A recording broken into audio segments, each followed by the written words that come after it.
Hey guys, Andre here. Just going to go through your post-workout meal. Reason why we're using certain food groups like cereals and proteins post-workout, and a lot of reasons why we have these in your plans is because we want to try and replenish as quick as possible. So quick release carbohydrates, simple carbs such as cereals allow us to do that. Obviously protein after workout is very important. It's the building blocks of any sort of nutrition plan, and also it's going to curb any sort of sugar cravings we have. So it's a bit of an incentive to train a bit harder. We still get to enjoy nice sort of sweeter things, so like chocolate cereals or any kind of cereal we want to use, even like squares bars. This is a way we can incorporate a bit more sweeter things into your plan, but we're going to use it with intention. So we use it after a workout, which is going to aid recovery a lot better and obviously keep us progressing.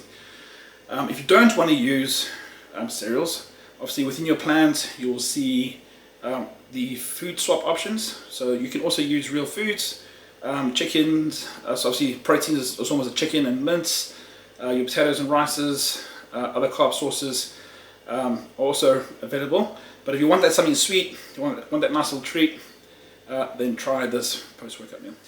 Okay, so we're going to go through your cereal option on the post-workout. So I'm going to be using Cocoa Pops. So any sort of low-fat cereals are good. Doesn't have to be Cocoa Pops. I like to do a bit of a combination using like sort of Crave pocket fillers.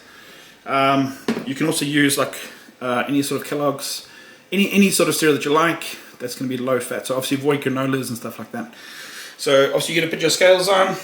You're going to measure out your Cocoa Pops. There's two options to do the protein, which I'll show you in a sec. So for me at the moment, I'm allowed to have 120 grams of cereal. So like I said, I like to do a combination of Cocoa Pops and other nice cereals that I enjoy.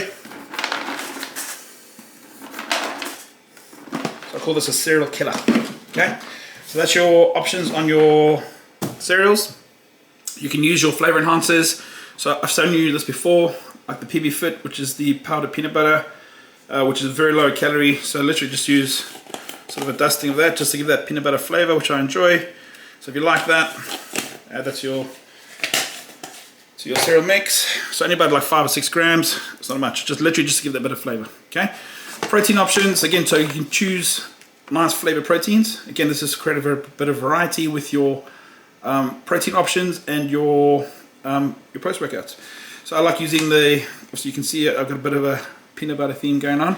So the PhD Smart Protein does some really, really nice flavors.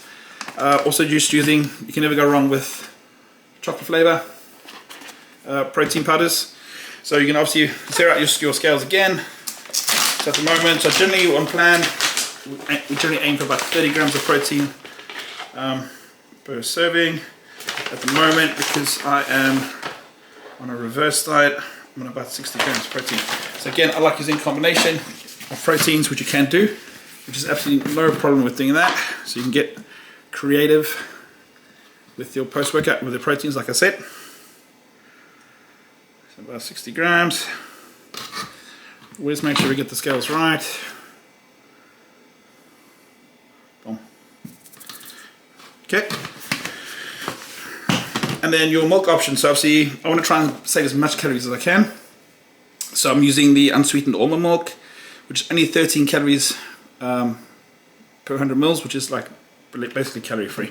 But if you have to use milk, I would say use semi-skimmed, or just put your protein powder into your shaker, add water, pour it in. So like I said, this is two options of way you can do this. So I get told off a lot by this. I like putting the protein powder into the cereal and then adding the milk.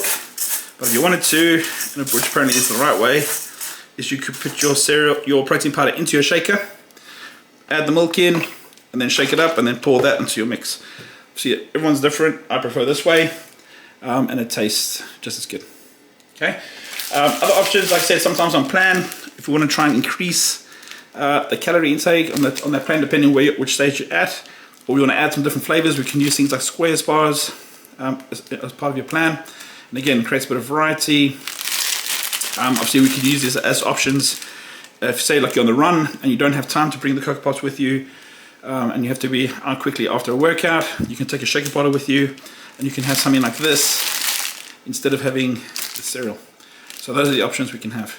But basically your post-workout is going to be something that's going to be nice and flavoursome. Like I said also in the beginning, it doesn't have to be a cereal option. You could also use your food option for the post-workout. Hope that was helpful. Speak to you guys soon.